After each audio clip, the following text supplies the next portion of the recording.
एक चूडाला नाम की परम ज्ञानी महापुरुष थे। उनके पति राजा थे। वो कोशिश करती कि इनको समझाऊं और आत्मज्ञान में स्थित करूं।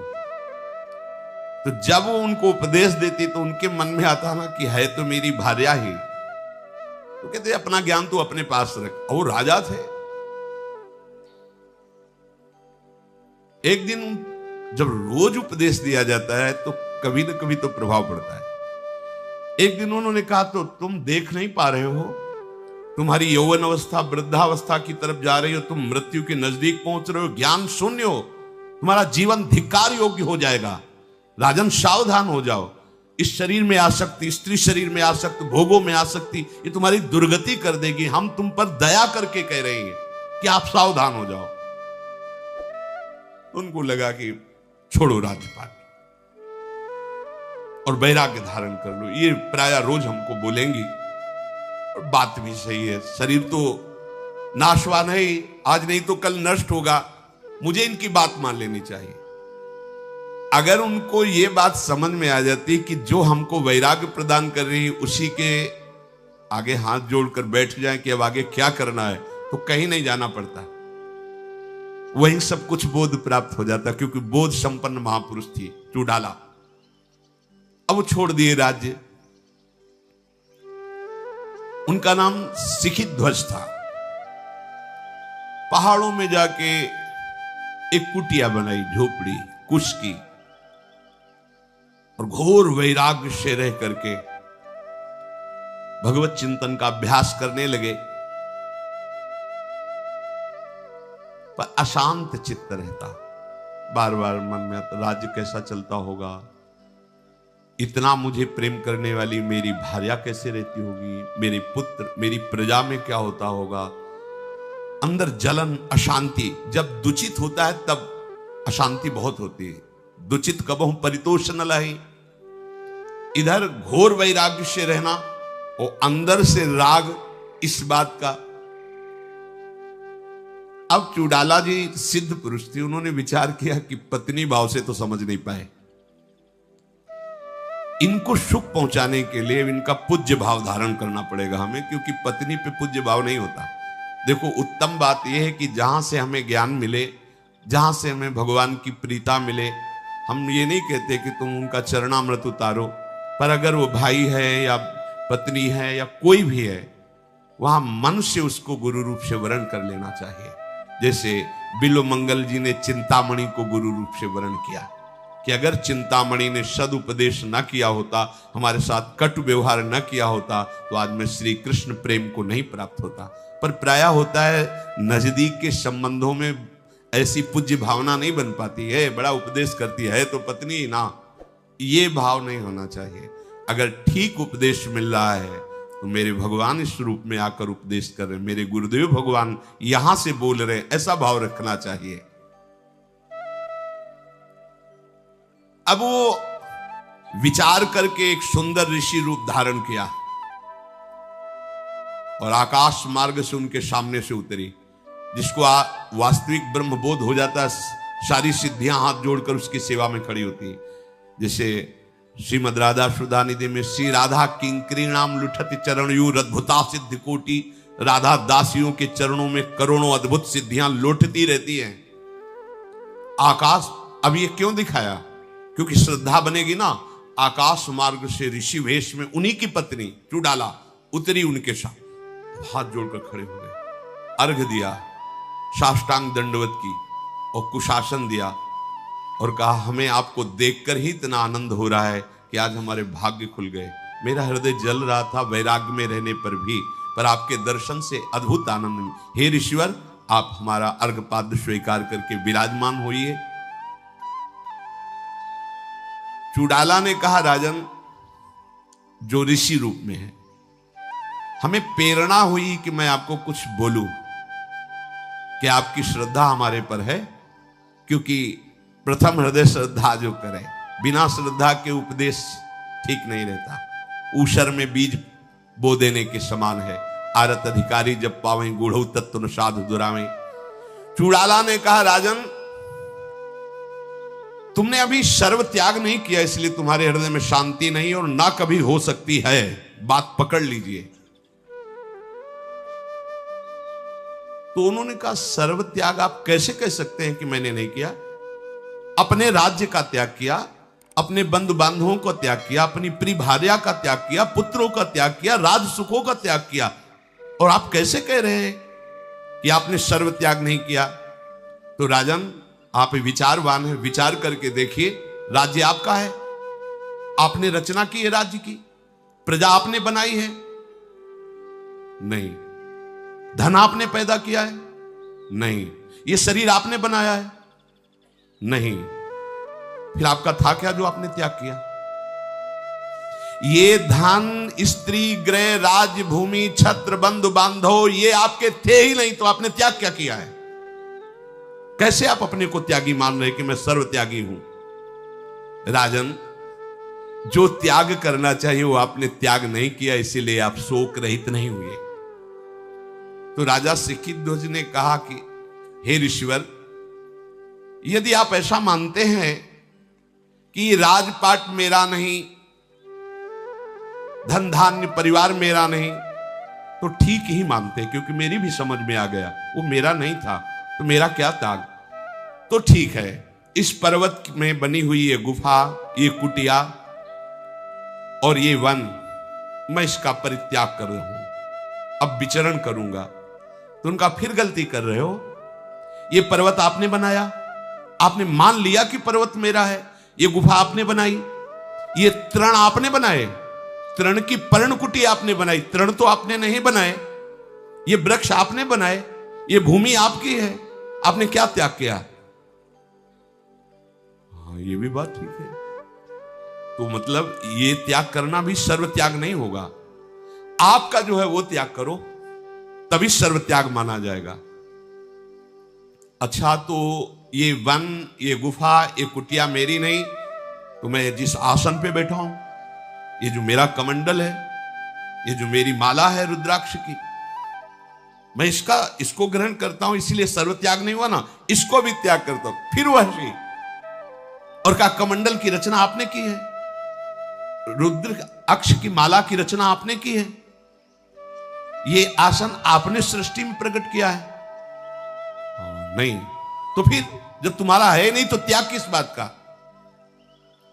अच्छा, ये सारी वस्तुएं नहीं है मेरी, तो क्या अब बकाया क्या रह गया त्याग का? अच्छा, तो मैं अपने शरीर को पर्वत से गिरा करके नष्ट कर दूंगा, क्योंकि शरीर को तो सर्व त्याग माना जाएगा। फिर हंसी और कहा, राजन, चिरकाल तक इसी देहाभिमान में तुम शोकित हो रहे हो। यह देह तुम्हारी रचना है क्या? तुमने इसमें क्या बनाया है? इस बेचारे को नष्ट करने की बात तुमने कैसे सोच ली? जब तुम रचना नहीं कर सकते तो नष्ट करने का अधिकार तुमको कैसे मिला? ये तुम्हारा है क्या? ये शुद्ध ज्ञान की बात पत्नी रूप से समझा रही थी तो समझ में नहीं आया, ऋषि रूप से समझा रही। अभी तुम सर्वत्याग परमानंद की प्राप्ति की व्यर्थ बातें करो, क्योंकि सर्वत्याग तुम में नहीं है। सीखी द्विज बोले कि सर्वत्याग में ये रक्त मांस में शरीर, अगर इसको नष्ट कर देते तो मेरा त्याग नहीं माना जाएगा। ऋषि रूप में उन्होंने कहा, बेचारे निरपराध शरीर को क्यों आप मारना चाहते हो? इसने आपका क्या बिगाड़ा है? तुम अज्ञानी प्रतीत होते हो। शरीर को मैं मान रहे हो, मेरा मान रहे हो, फिर उसको नष्ट करना चाहते हो, यह अज्ञान का लक्षण है। बेचारा जड़ शरीर वैसे ही मरा हुआ है, मूक आत्मा है, उसको मारना क्या है? आपकी अभी बुद्धि ठीक नहीं है। अब पत्नी रूप से तो नहीं कह सकती थी ना, इसलिए ऋषि रूप से आप जो ये शरीर की त्याग की बात कहते हैं, ये अपराध माना जाता है। बिल्कुल नहीं, वो तुम्हारा है ही नहीं। कमल लोचन राजन, शरीर का त्याग कर देने पर भी सर्व त्याग नहीं माना जाएगा, क्योंकि दूसरा शरीर मिल जाएगा। सर्व त्याग वही है कि जन्म मृत्यु का चक्र मिट जाए। तो हे देव, फिर किसका त्याग करना त्यागी कहा जाएगा? ये जन्मादि कर्मों का बीज क्या है? किसका त्याग करने पर आप मानेंगे कि मैं सर्व त्यागी हो गया हूं? उन्होंने कहा, साधु स्वभाव नरेश, इस शरीर का, राज्य का या कुटिया का, धन संपत्ति का त्याग वास्तविक त्याग नहीं है, क्योंकि वो आपका है ही नहीं। जब तक आप इस जगत में विचरण करने वाले मन का त्याग नहीं करेंगे, तब तक आप त्यागी नहीं माने जाएंगे। जो पीछे मंदाल शाह जी अपने पुत्रों को उपदेश कर रहे हैं कि तुम इस मन का त्याग कर दो। नरेश्वर, आप मन को ही संपूर्ण पापों की जड़ और जन्म मरण की जड़ और सबसे बड़ी संपत्ति, यही रचना करता रहता है। सारा का सारा खेल इसी मन का है। यही जगत है। यही सर्वात्मा पापात्मा बन जाता है। सर्वात्मा पापात्मा बन जाता, यही सब रूपों में है मन। मन का ही, जैसे स्वप्न में देखा ना, स्त्री पुरुष, बाजार, मारपीट, दुख सुख, लाभ हानि, कुछ नहीं था। केवल एक मन ने रचा, केवल एक मन ने, कुछ नहीं, बिल्कुल असत्य। कहा कि सर्व त्यागी वही कहा जाता है जो मन का त्याग कर देता है। अब ये बड़ी समस्या है। अपने लोग तो मानते थे त्यागी वैरागी सन्यासी अपने शरीर को खूब सजा धजा के, कपड़ा लत्ता, घर परिवार छोड़ दिया है। पर यहां वास्तविक त्याग किसे माना जाता है? जो मन का त्याग कर देता है, मन से ही अपना संबंध हटा देता है। ये वीर बहादुर कोई गुरु कृपा पात्र कर सकता, दूसरा नहीं। सृष्टि पूरी इसी से चल रही है। मन ही बंधन और मोक्ष का कारण है। अब आप देख लीजिए, मन अगर हट कर ले कि इस फूल को देखना है, तो आप आंख मूंदोगे तो फूल सामने खड़ा कर दे, सामने ऐसे ले आएगा। उसको आंख मूंदने से कोई मतलब नहीं, बहुत बहुत प्रवीण है, पूरी पिक्चर सामने खड़ी कर देगा और इतना व्याकुल कर देगा आपको कि वहीं ले जाएगा, वही करवाएगा। और वैसे ही चराचर जगत को फांसे हुए है एक मन। जैसे वृक्ष का बीज और बीज में वृक्ष, उसी तरह मन में पूरा संसार और संसार में मन। बस यही बंधन का कारण है। राजन, आप देख रहे हो सब कुछ त्यागने के बाद भी जल रहे हो। जैसे कई प्रश्न आते हैं कि बड़े बड़े अधिकार और पदों में कि मेरा मन अशांत है, जलता रहता है। मतलब जहां शांति की खोज कर रहे थे, वो सब होने पर भी शांति नहीं, अर्थात शांति कहीं और है। वो है श्री भगवान के श्री चरण, वो है प्रभु का नाम, प्रभु की लीला गायन, प्रभु के चरणों की भक्ति। जो ज्ञान से प्राप्त होता है वो भक्ति में, रास्ते में प्राप्त हो जाता है। मम दर्शन फल परम अनुपा, जीव पाव निज सहज स्वरूपा, अपने आप ब्रह्मबोध हो जाता है। उसको ब्रह्मबोध के लिए अलग साधना नहीं करनी पड़ती। राजन, मन का त्याग ही सर्व त्याग है। बड़ी कठिन बात। पहले तो मन को जानना। अभी कई बार सत्संग में कहा है कि लोग पीएचडी पढ़ अलग अलग जगह करते, साधु महात्मा मन की पीएचडी करते हैं। मन की एक एक वृत्ति को देखते रहते हैं, उसकी एक एक चाल पर नजर रखते हैं। और वही नजर रख सकता है जो मन से अपनापन हटा दे। मन का त्याग का मतलब, जैसे हमने घर त्यागा, परिवार त्यागा, तो वास्तविक को मेरा था ही नहीं। सबसे ज्यादा प्रिय चीज, सबसे ज्यादा बंधनकारी क्या है? मन।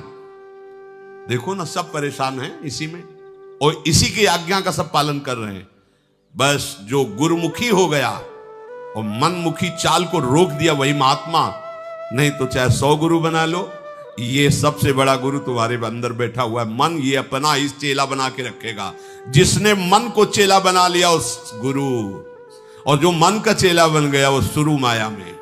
माया का स्वरूप ही मन है और मन को चेला बना लेना बहुत कठिन है, बहुत कठिन है। मन को चेला जिसने बना लिया वही समर्थ गुरु। मन का चेला तो पूरा संसार बना हुआ है, महात्मा मन को चेला बना लेता है। और तभी बना सकते हो जब इससे अपनापन हटा दो। अपनापन इतनी जोर का है कि मेरा मन ये कहने में आता है, पर मैं मन, आज हमारा मन कह रहा है कि आज ये खाएं, अब ये खाएंगे ही क्योंकि मेरा मन कह रहा है। आज हमारा वहां जाने का मन कर रहा है, वहां देखने का मन, सूंघने का मन, भोगने का मन, सारा खेल इस मन का हो रहा है। राजन, ये राज्य अथवा ये वन, भगवत प्राप्ति में इनका कोई महत्व नहीं कि तुम राज्य में रह रहे हो या वन में रह रहे हो। तुम्हारा मन कहां है? राज्य में है, वन में है, तो प्रकृति में ही तो है। मन से अपनापन हटाओ तो तुम्हारा स्वरूप जागृत हो जाएगा। इस मन के ही अपनापन के कारण तुम बंधे हुए हो। जैसे जाल से व्याकुल मछली को मछुआरा पकड़कर मार देता है, ऐसे विषय जाल फेंक करके जीव को फंसा करके मन मार देता है। जेलें भरी हैं इसी मन की मार से। जितने भी रोग हैं इसी मन की मार से पैदा होते हैं। जितनी दुर्गतियां इसी मन। बोले ऐसा तुमने क्यों किया? वे बहुत समझाया, मन नहीं माना, गलती हो गई। अब गलती क्या? अब तो 20 साल सजा काटो, जाके जाओ भोगो जाके। भयानक रोग, भयानक पीड़ा, भयानक दंड, थोड़े से अपराध का वर्षों तक भोगना पड़ता है। ये सब क्या? मन ने विषय जाल फैलाकर मुझे फंसा लिया। और जैसे मछुआरा मछलियों को मार देता है, ऐसे वो हमारी दुर्गति किए दे रहा है मन। तो उन्होंने कहा कि मुझे ये समझ में नहीं आ रहा कि मन को कैसे त्यागूं। तो उन्होंने कहा कि मन का कार्य है वासना को फेंकना। यदि तुम उसकी फेंकी हुई वासनाओं में मत फंसो तो मन का तुम त्याग कर पाओगे। समझ रहे हो? प्रायः सत्संग में बात कही गई कि मन बिना तुम्हारी स्वीकृति के कुछ नहीं कर सकता। उसका काम है तुम्हारे सामने विषय फेंकना। अब वो इंतजार करेगा तुम्हें मनाने का, बहुत सुख मिलेगा। देख ले, इस बार तो बहुत आनंद तुम्हें दिलाएंगे। बस तुम हां बोलो, जहां हां बोले तहां वो तुमको फंसा के ऐसे दलदल में खड़ा कर देगा जहां से निकल नहीं पाओगे। इसीलिए गुरु कृपा पात्र जन बिल्कुल इस दुश्मन से सावधान रहते हैं। मन की फेंकी हुई वासना से सावधान रहते हैं। ये भगवत कृपा है जो आपको सुनने को मिल रही। नहीं, ये बातें अध्यात्म की, परमार्थ की हमारे कानों तक नहीं पहुंच पाती हैं। और हम केवल मन के विलास की पूर्ति के लिए ही अगर जाते हैं तो संतों के पास केवल मन के विलास की पूर्ति के लिए। और संतों के पास किस लिए जाया जाता है? मन की वासनाओं के जाल को काट कर मन को निर्मल करके भगवत साक्षात्कार करना। अगर संतों के पास भी वही मनमानी चीजें प्राप्त हो, मन की वासनाओं की पूर्ति हो, तो फिर निवृत्ति कहां होगी? कहां निवृत्ति होगी? सावधान राजन, ये मन वासना फेंकता है और इस वासना का त्याग करना दुस्साध्य है। इसीलिए फिर हम आपसे कहते हैं, सब ज्ञानों का ज्ञान है, भगवान के चरणों का सहारा लेकर नाम जप करो, जड़ से वासना नष्ट हो जाएगी। तुम्हारे ज्ञान विज्ञान की इतनी समर्थ वृत्तियां नहीं है कि असत है तुम असत बोलोगे पर उसी में रमण करोगे। ध्यान धर लेना। वो एक महात्मा बड़े दयालु थे, पक्षियों की भाषा जानते थे। तो पक्षियों को बुलाया और कहा, तुम सब याद करो मेरी बात। बहेलिया आएगा, दाना डालेगा, जाल बिछाएगा, फंसना नहीं। याद करो सब। हाँ बोलो, हमने क्या बोला? बोले बहेलिया आएगा, दाना डालेगा, जाल बिछाएगा, फंसना नहीं। महात्मा जब स्नान करके लौट रहे थे तो हजारों पक्षी जाल में फंसे थे, वो बोल रहे थे बहेलिया आएगा, जाल बिछाएगा, दाना डालेगा, फंसना नहीं। अरे बोले मूर्खो, तुमको ये पाठ करने के लिए नहीं बोला था, समझाया था, फंस गए तुम। बस हमारा ज्ञान इतना ही है, संसार सब असत। अरे भैया ये सब माया है। देखो ना, आप स्मशान की तरफ जा रहे हो तब आप देखना, वहां से जब लौट रहे हो ना, भैया रो मत, जितने हैं उनको संभालो, सबको मरना है। पर वो होश नहीं, बस वही बहेलिया आएगा, दाना डालेगा, जाल बिछाएगा, फंसना नहीं। ज्ञान की बातें कर रहे हो, फंसाओ उसी में फंस रहे हैं। तो हे राजन, मन की वासनाओं का त्याग करना बहुत कठिन है। तो मन की वासनाओं का कैसे त्याग करें? तो इसका मूल है अहंकार। बहुत सुंदर ज्ञान का उपदेश किया है। मन हमें किससे फंसाता है? वासना से। और वासना कैसे हमको आकर्षित करती? अहंकार से। मैं पुरुष हूं, अगर ये अहंकार ना हो तो किसी भी माई बहन में आसक्ति नहीं होगी। मैं स्त्री हूं, इस अहंकार देहाभिमान के कारण ही हमारी अन्यत्र आसक्ति होती है। मैं भोगता हूं, इसी भाव से हम हर विषय को भोगते। ये खास शुद्ध बात। इस मन की वासना का मूल क्या है? तो बोले अहंकार। अहंकार ही इसका मूल है। अतः आप इस अहंकार को जड़ सहित उखाड़ फेंकिए और आप देखिए आपके हृदय आकाश में ब्रह्म प्रकाशित हो रहा है। सिखी ध्वज ने अपने ऋषि जो उपदेश करे उनके अनुसार वैसे ही चिंतन प्रारंभ किया तो देखा कि अंतःकरण धर्म में अहंकार स्फुरित हो रहा है। मैं नहीं। उसी क्षण उनकी कृपा से ब्रह्मबोध को प्राप्त हुए। तब उन्होंने कहा कि राजन, मैं और कोई ऋषि नहीं हूं, तुम्हारी पत्नी चूड़ाला हूं। उस समय पत्नी रूप में थी तो हमारी बात नहीं समझ पा रहे थे। अब हृदय से आनंदित हुए और राज्य में लौट गए, ब्रह्मबोध प्राप्त करा।